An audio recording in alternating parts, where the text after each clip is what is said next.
जीवन मंत्र डेस्क। जो लोग अच्छा काम करते हैं उन्हें लोगों की बुराई भी सुनना पड़ती है।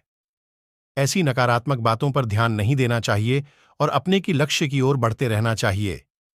इस संबंध में एक लोक कथा प्रचलित है। कथा के अनुसार पुराने समय में एक संत अपने शिष्य के साथ एक गांव में रुके। कुछ ही दिनों नए संत की ख्याति आसपास के क्षेत्र में फैल गई। उनके प्रवचन सुनने और दर्शन करने के लिए दूर दूर से लोग आने लगे।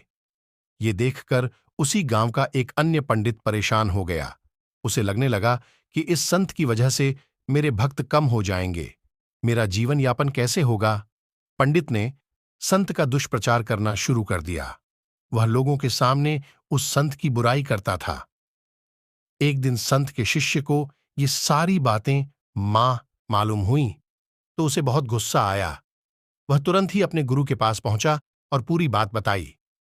संत ने शिष्य की बातें सुनी और कहा कि उसे छोड़ो। अगर मैं उस पंडित से वाद विवाद करूंगा तो इससे ये सब बातें फैलना बंद नहीं होंगी, इसीलिए उसकी बातें पर ध्यान नहीं देना चाहिए। संत ने देखा कि शिष्य का क्रोध शांत नहीं हुआ है। तब उन्होंने कहा कि जब जंगल का हाथी गांव में आता है तो उसे देखकर सभी कुत्ते भौंकने लगते हैं, लेकिन हाथी पर इसका कोई असर नहीं होता है। हाथी अपनी मस्त चाल चलते रहता है। कुत्ते भौंकते हुए थक जाते हैं और वापस अपने इलाके की ओर भाग जाते हैं। हमें भी अपनी बुराई करने वालों के साथ इसी तरह पेश आना चाहिए।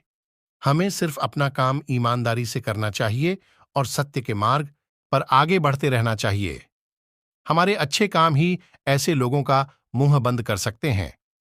प्रसंग की सीख, इस कथा की सीख यह है कि हमें दूसरों की नकारात्मक बातों पर ध्यान नहीं देना चाहिए।